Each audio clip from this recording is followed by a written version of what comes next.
Extortion in the construction sector has reached worryingly high levels, derailing and delaying projects worth billions of rands. This is according to Business Against Crime South Africa. The new MEC for Public Works and Infrastructure, Martin Meyer, has revealed that he is being intimidated for speaking out against the construction mafia in the province. A bullet casing has been found in his state vehicle. Government says those seeking to interfere or delay projects are in for a rude awakening and will be dealt with decisively. But for more on this matter, we are joined by the National Project Manager of Business Against Crime South Africa, Roelof Viljoen. Roelof, great to have you. Thanks very, very much for your time here on the program. Good morning. Thanks for having me. Quick question. Is the construction industry in South Africa under siege at the moment? You could say that. We've got quite a few reports. My feeling is that we don't really know what the size of the crime is, like a lot of other crimes that we have in the country, where it has to be reported, and people sometimes choose not to because they use other avenues that they try to avoid the subject. So it's very difficult to have a real figure, but you have seen figures in the press. It's not a business against crime figure because we haven't collected that information, but it's been mentioned by industry, so we trust that. Let's sort of dissect how it actually works. And I know we've been speaking about it for so long, but what do these so-called construction mafia do? What is their modus operandi? Well, the basics is, and that's the definition of the crime as well, is that a threat that makes you afraid must be paired with a demand. So basically, you could contact it in any way. It can be even email or WhatsApp or an SMS saying, if you don't give me this, then I will do the following to you. So in terms of the definition of a crime, it's not really necessary that any of those materialize. The basics that there is a threat is enough to make it a crime. Yeah. And that's where it starts. But it comes back to, a lot of the times it's basically we'll gather a group of people that will stop work at the site. So it's not affecting construction sites only. Construction sites are vulnerable because there's a lot of movement. Security isn't always everywhere in terms of protecting the site. You can imagine putting fiber into a neighborhood. You can't put up fences all around you.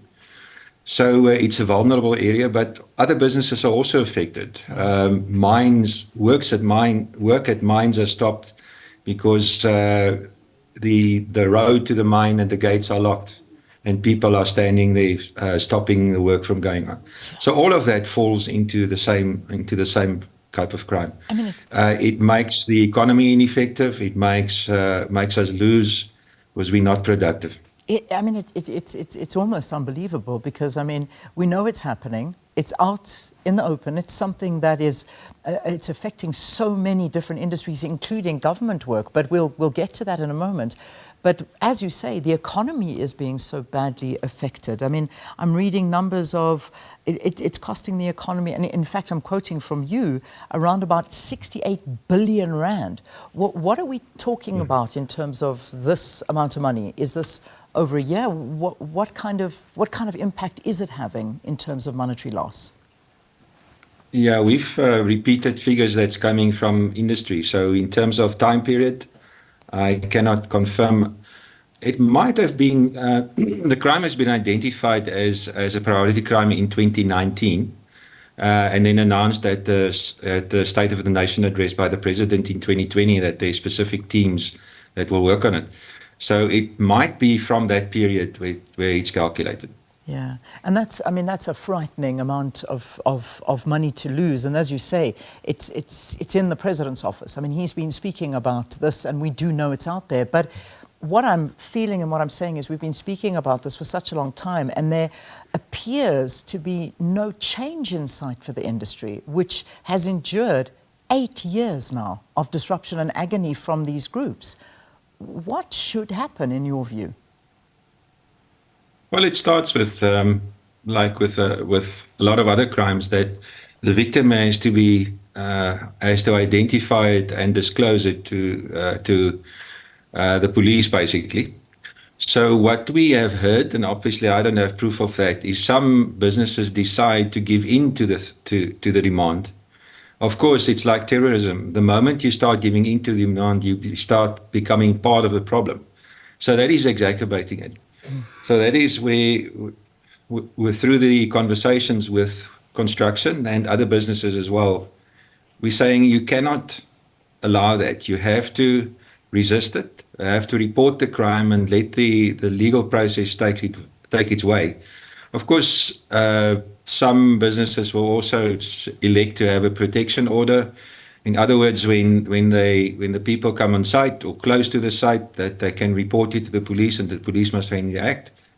But it's the same as just earlier in your conversations that you spoke about borders, putting up equipment.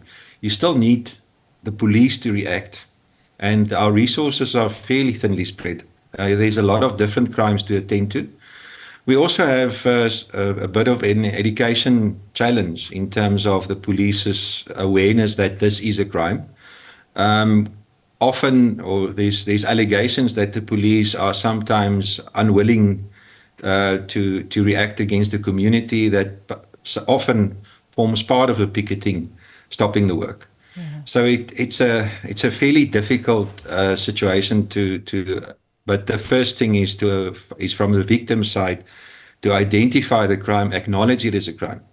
At the same time, for people that's seeing it as extortion as an opportunity to raise money, to show that it is a crime and that it will be punished. And we see, there has been, according to Brigadier Amangwa of Police Head Office, 772 arrests during the past 5 years, since 2019.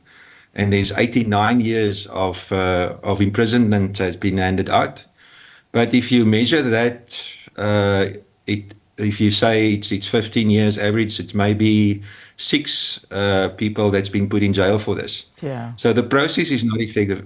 Part of it, the challenge is that our legal process is very difficult. Everyone in that process has to follow the letter. So it's possible for a perpetrator to go free on a technical issue. And that's part of our challenge.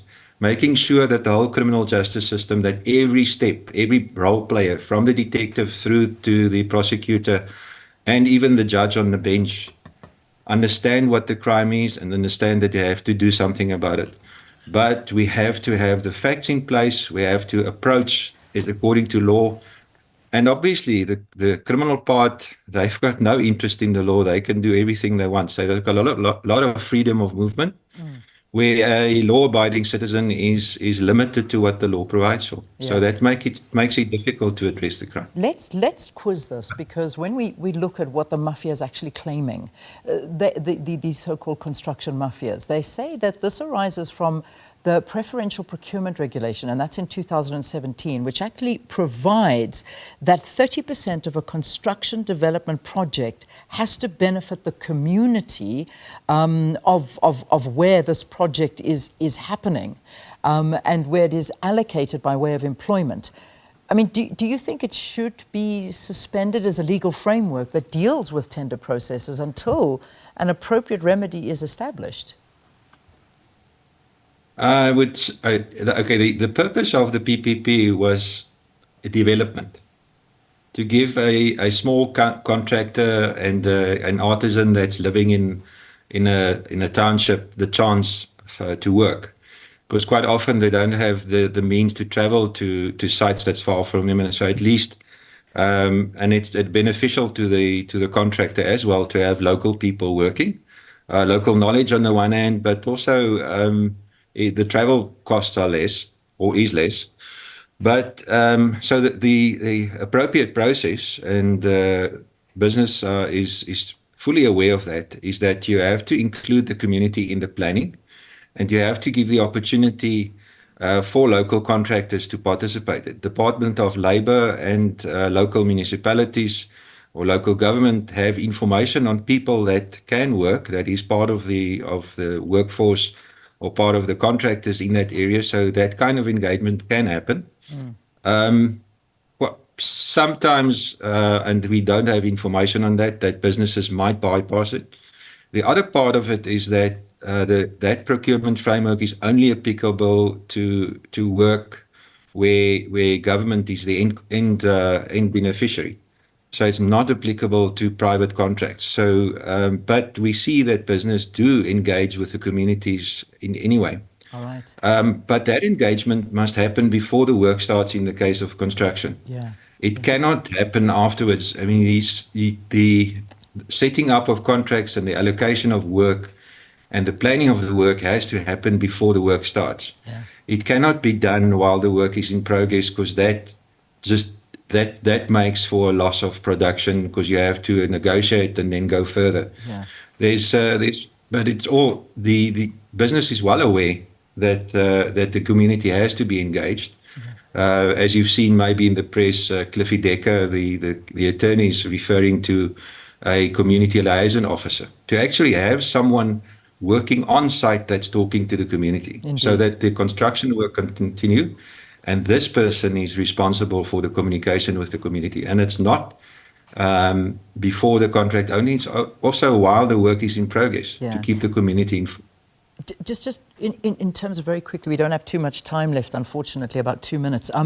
What do you actually make of reported death threats against the KwaZulu-Natal MEC for Public Works and Infrastructure, Martin Meyer? I mean, he says he's steaming ahead with plans to rid the province of construction mafias. Doesn't matter, bullets, threats, whatever the case may be, he feels he has enough security. But what do you make of it reaching that kind of level?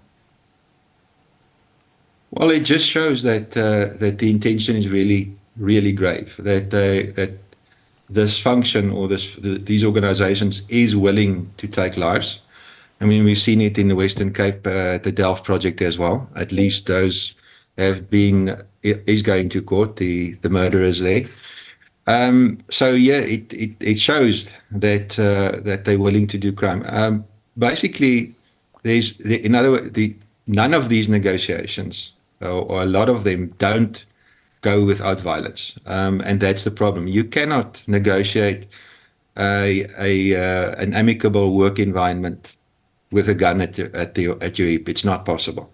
Yeah. No one has to feel threatened when they negotiate to give you work. It cannot work like that. You cannot allocate work to someone under duress. That's not acceptable. Yeah, I mean, it's amazing. You open news headlines and it floods you the moment you go into construction mafia. And I mean, water projects, the biggest headline from the Mail and Guardian: state water projects held to ransom by the construction mafia. There's another threat to the safety of communities, and the fact that we can't even get these water things going because billions of rands is held ransom, and this is a major problem. I'm letting you go, and that's the end of it, but tell me, does it only happen in construction? Are there other industries that are under threat like this? No, definitely other industries as well. Running businesses. Let's take an example of someone that distributes, well, even something simple as bread. Sure. Where that bread truck will be stopped, and they will tell you, you will not distribute bread in this community anymore. We will do it, and it's happening. Where it's just impossible to continue with normal business because of people that want to grab business with violence. Indeed. And then, of course, scaring off investors and those that would be creating jobs and making things work at the same time. Roelof, thank you. Thank you for the insights into this. Roelof Viljoen, National Project Manager of Business Against Crime South Africa, speaking about the extortion in the construction sector, but other sectors massively affected by this as well.